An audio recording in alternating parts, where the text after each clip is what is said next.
Welcome to Digital Humans, a podcast where we learn from leading experts about how we can harness technology to evolve our organizations and our lives. This podcast is sponsored by SmartLab.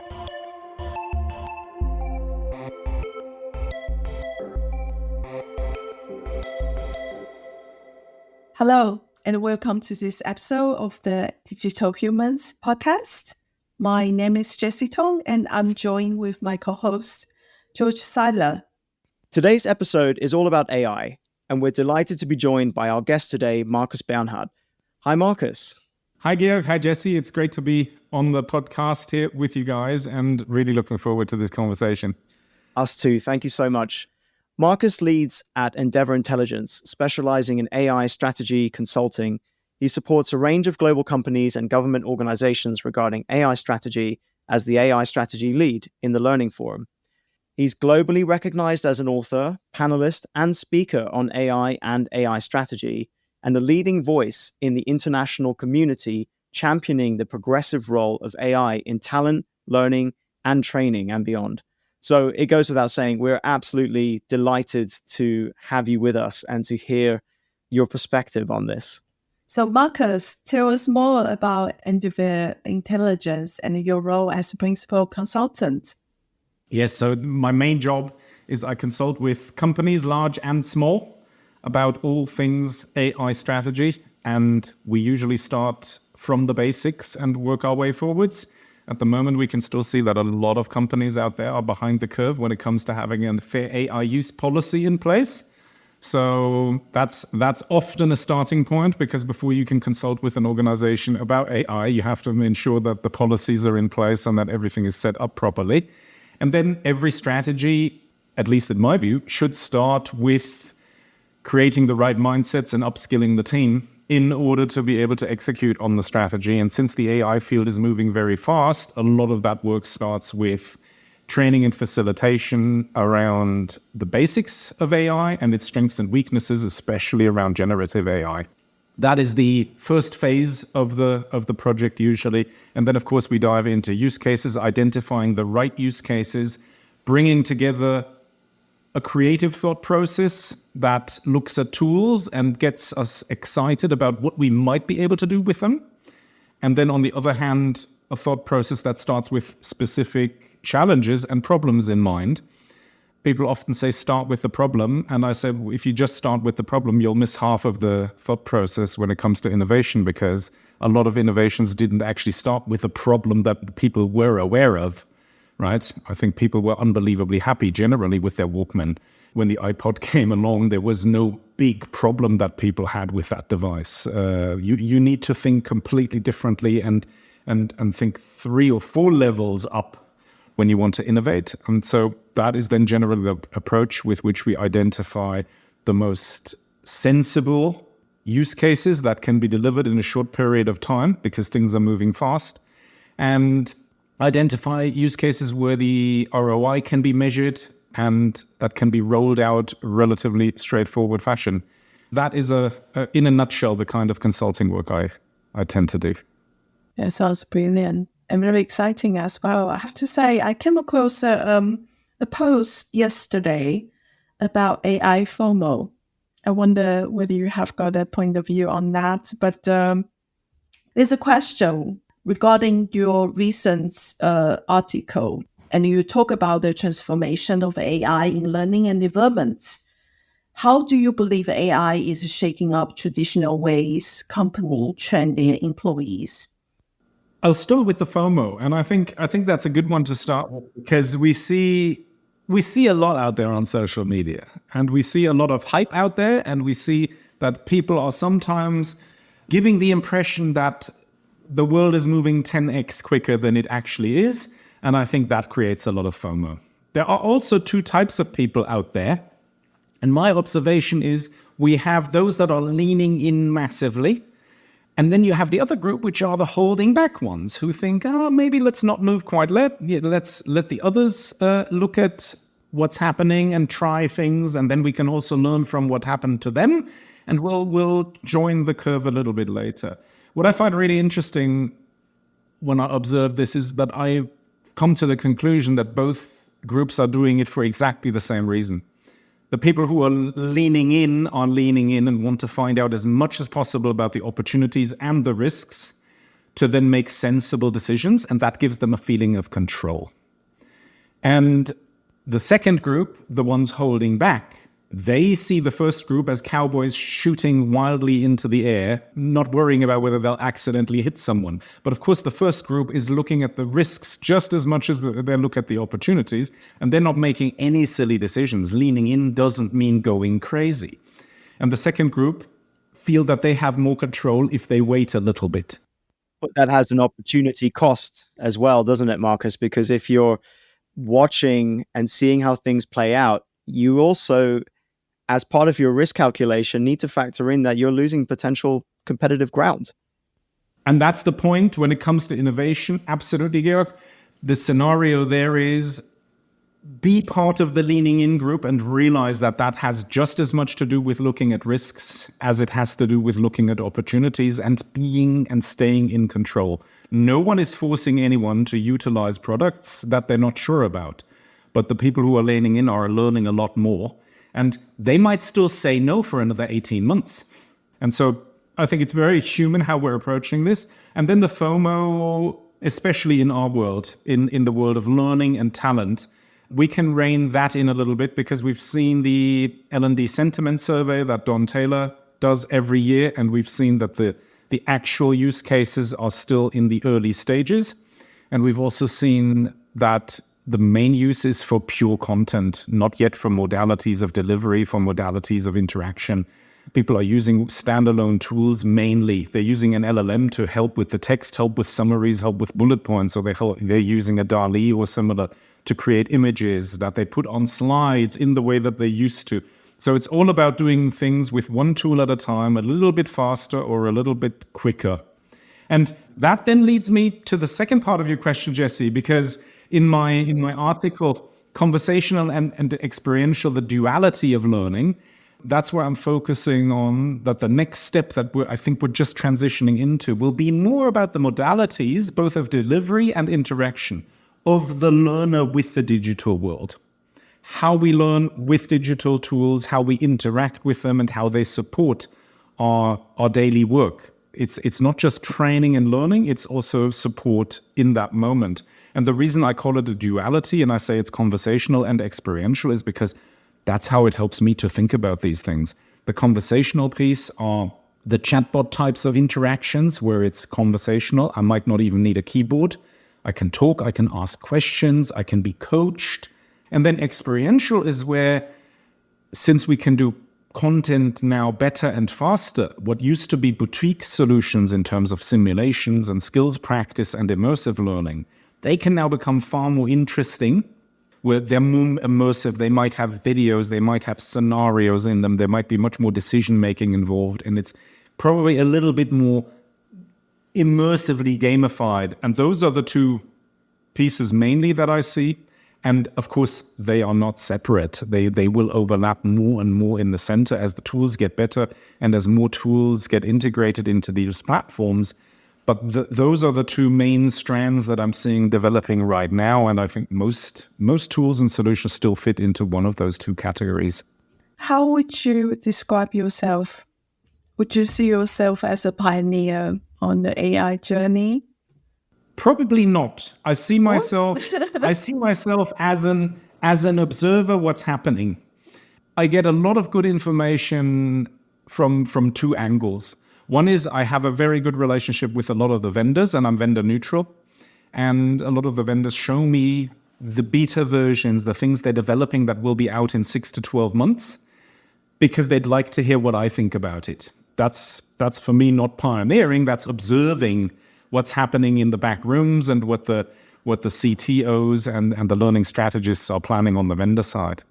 And then, of course, I lead the AI strategy working group at the Learning Forum, where we have over 40 Fortune 100 and Fortune 500 companies come together to discuss under Vegas rules, or Chatham House rules, as we call it in the UK. We discuss the challenges they are facing in their AI strategy, in their delivery, the lessons they've learned, what works, what doesn't work. And so there I have a really good insight into what's happening at the cutting edge in larger organizations when it comes to AI strategy. And therefore, I think I'm very balanced. At the Learning Guild, they often have in the past have called me the not the silver bullet guy. Because for me, it's really about finding out what are the capabilities, what are the strengths, what are the weaknesses, and where should these things be deployed right now, and where shouldn't they? And we also, in our world, we have to, in learning, still remember that there's a lot of other good tools out there that are not digital. Maybe I surprised you a little bit, but I see myself more as an observer with a finger on the pulse than one of those pioneering promoters of the technology. Yeah, it sounds like you have a really privileged insight and get to take a balanced and measured view based on everything that you're seeing there. Are there any of these Vegas Chatham House findings that you are able to share, of course, within those parameters, that might be of use to some of our listeners who are leaning into AI but are being cautious? Absolutely, because the general journey that large organizations are on are no different from the journeys that everyone else is on. No one knows the answer, and if there's one thing that humans are really bad at, it's predicting the future. So with those two things in mind, it is mainly a notion of figuring it out. And therefore, the best lesson to learn here is, I think, and you mentioned the opportunity cost, is to be in the leaning in group, to embrace the learning journey, to try out the tools. No one says you have to purchase them. No one has to say you need to deploy them. But you need to, as a leader, try out the tools yourself and get your head around them and support your teams in learning the basics. Because at the end of the day, we're seeing two things here. And this is what makes this different from a technological revolution. In a technological revolution, when the internet came along, the organization decided at the top how the internet would or wouldn't be used, and then it was trickled down for the rest of the organization. There was no one sitting in the back room somewhere deciding that for their organization, they were going to start building a website. Where this is different to a traditional innovation and technological revolution is we're also seeing the revolution from the bottom. People are using the large language models in their daily work. The majority of those that are using them are afraid to tell their employer that they're using them. We know this from research. This is all generally available information, that these are the concerns we're facing right now. So that would be my main piece of advice and my main piece of finding when I look at this market at the moment is we're very much on average behind the curve when it comes to upskilling employees and letting them play with the tools and learning the basics. That's really, really, really interesting, that perspective. And I think different to what we've heard from other people talking about AI, Markus. So that's really exciting. If I may, linked to a point you mentioned earlier about the tools evolving and the experiential as well as the conversational side evolving, how can we then solve for that? this point that you mentioned as a key critical point. How do you see us perhaps using those to solve for that?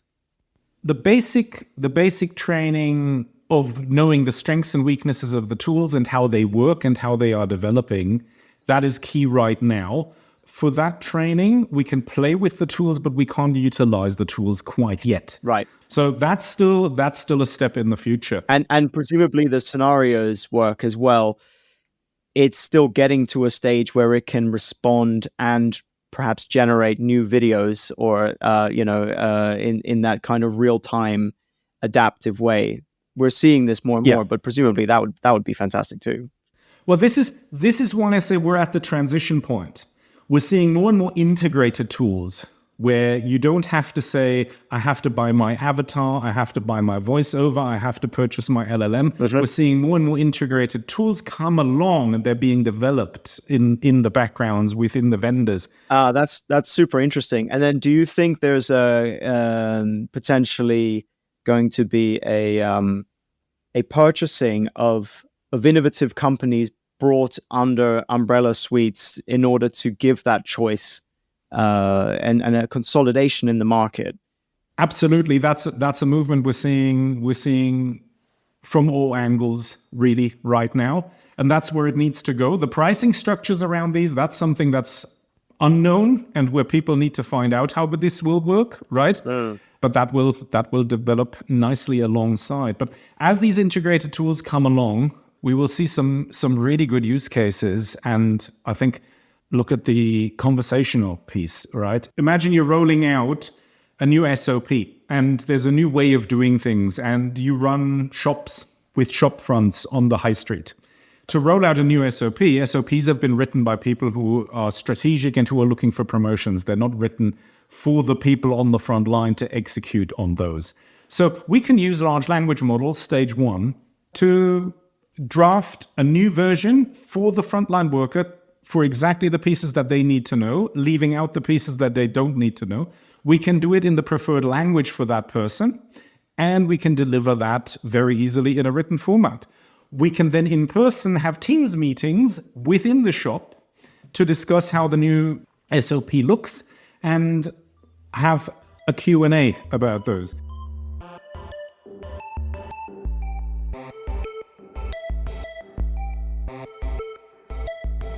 You're listening to Digital Humans, sponsored by Smart Lab, a leading experience management platform for events, learning, and change.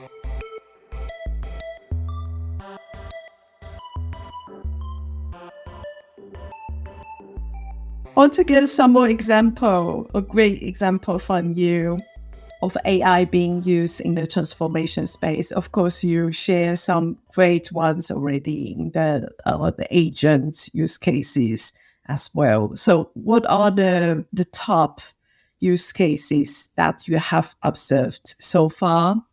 Absolutely. So without going into any specifics, just as an overview, the best use cases that we're starting to see is either where several different tools are already integrated in a bigger platform/tool, and that can serve a much better function within just one challenge that you're trying to solve. So a simulation platform that can help you build simulations very customized with voice, audio, video. Those are really moving the dial now, both in terms of availability. What used to be a very expensive boutique solution can now be delivered and deployed even as a relatively small use case. The AI can help build the content, and the AI can help build branching scenarios. And the AI is getting to the point, I've seen a beta version already, where the scenarios are created on the fly specifically for that learner. So the next node didn't even exist until the learner hit that node. But if we zoom out a little bit and we look how the organization is going to transform, then we see that with these benefits come cross-departmental functionalities and features and opportunities. We can see that information sharing will be easier between departments because the data is there and the AI can help us leverage the data more and analyze the data more, whether it's learning data or whether it's performance data. And so it becomes far more holistic very quickly. And of course, it'll be very difficult and challenging to get our heads around that because we're not used to working with such overarching themes in an organization. So those are challenges that we really need to solve going forward. So things are getting faster and things are getting a little bit more convoluted through these solutions as well. So that's a big challenge coming our way. And Markus, if I may just link to that, I mean, that is it's an astonishing vision. It doesn't seem that far away. So the time horizon of what you're talking about here, give us a sense of the timeline that you're painting, of this vision you're painting, and what are maybe some of the incremental steps towards that? I get asked that a lot. And with regard to the timeline, I said at the start of our conversation, humans are really bad at predicting the future. Yes, I include myself in that statement. It's very hard. I'm sorry to put you on the spot. So it is anyone's guess right now. Of course, we always look at this technology and we imagine that it will continue to run exponentially. There will be the GPT-5 or whatever it's called. There will be other companies. The space is getting more and more crowded. People are leapfrogging one another with products. This is moving very, very fast. But every time a system moves very fast, we also know that there are limitations. And we know that there are concerns about data and privacy and AI regulation. We know that there are concerns around the energy usage of these systems. One of the best examples I've come across is that the average prompt we put into a large language model uses up the energy that could give you a full charge on an iPhone. Every single prompt. Wow. That's currently being funded by the companies who give you this stuff basically free because they have received so much VC money. Will that VC money keep coming in forever and grow exponentially? No, money can never come in exponentially. There are no exponential curves in economics.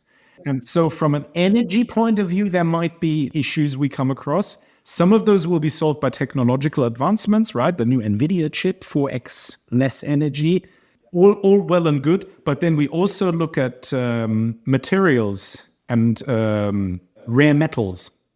And there we already hit very close to supply chain issues when it came to the boom of electric vehicles. So in economics, things always somehow balance themselves a little bit, and things never go quite as quick as we might assume. I think many would see this a lot closer in our future than I do. If you put me on the spot as you have, I would probably say some might say this is 2 to 3 years away. I would probably more put my guess on somewhere between 5 and 10. And many global and political factors will play a role therein, yes, which yet have to pan out that we can't predict. But the main rule of thumb here is economics doesn't do exponential curves. They might look exponential for a little while, but economics doesn't work like that. Mm-hmm. Yeah, and then Markus, based on the clients that I have worked so far, there were several types, right? Some of them, they want to embrace the new technologies, AIs. They want to really try it out. There are some also other ones, they want to sit on the fence and then really just to see what yet to come before they make a decision. So what's your advice to the companies right now? My general advice is relatively straightforward and relatively simple. Number one, look at the regulations that are in place for either your region or your sector. If you then want additional information, even if your region doesn't have too stringent controls, you should have a look at, for example, the EU AI Act. There are others out there. And although that has hundreds of pages, the main information you can glean from the introduction therein, which is about 10 to 15 pages long. And it will give you an overview of how the EU views risks of AI. That in itself is a really good, someone who's never read that will glean a lot from how the 5 levels of risks are defined and why they have been chosen the way they've been chosen. With that, you can then explore different tools and have good conversations and ask lots of challenging questions to vendors around the privacy, around how the data is used, around where the data is stored.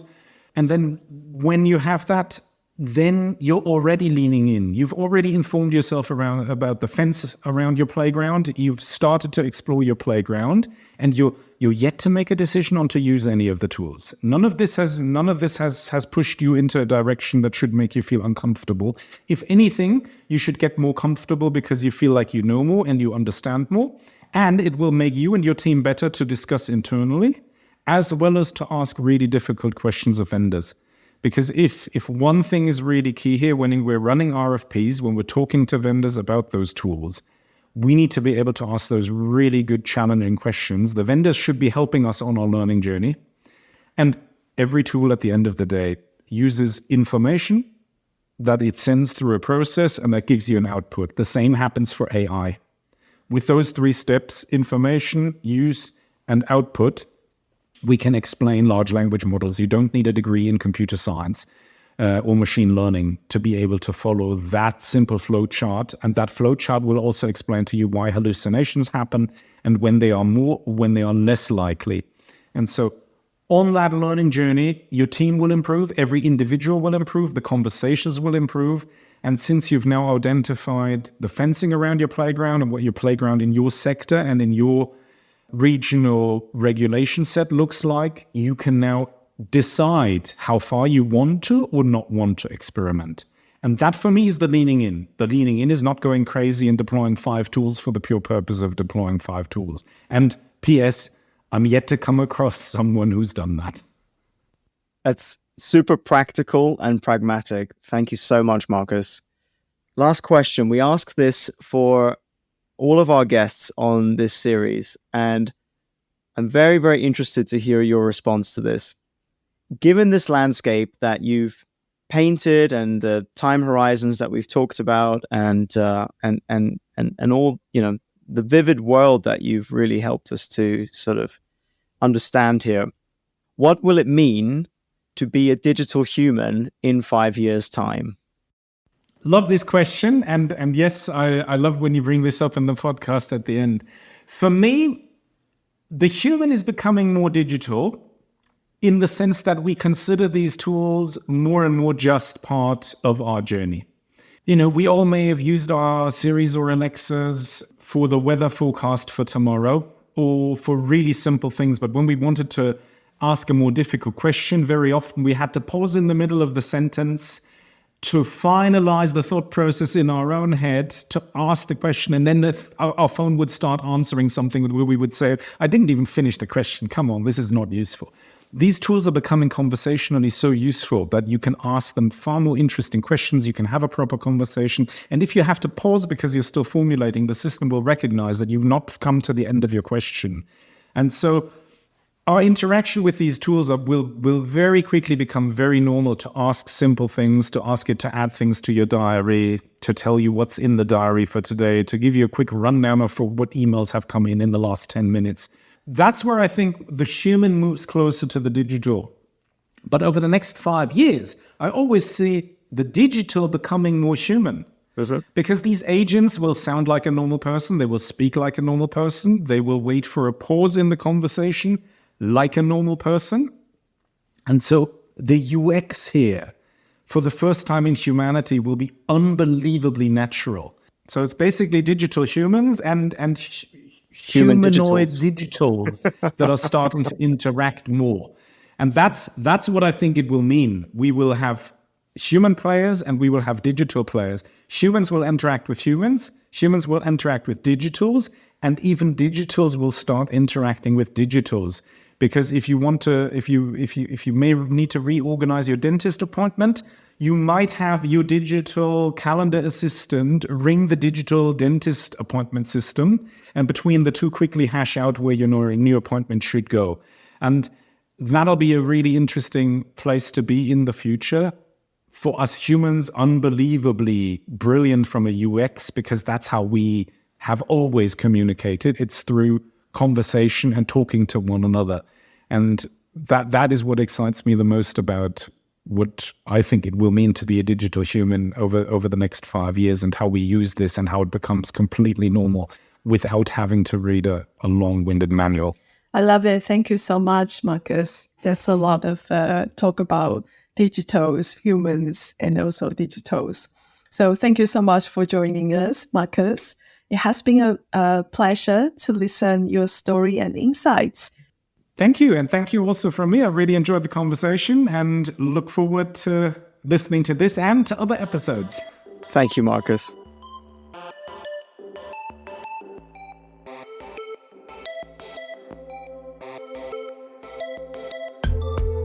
Digital Humans is hosted by me, George Seiler. And me, Jessie. Produced by Melanie Price and John McGinty. Edited by Danny Cross, with artwork by Alex Matthews and scribed images by Ludic Creatives. This podcast is brought to you by SmartLab,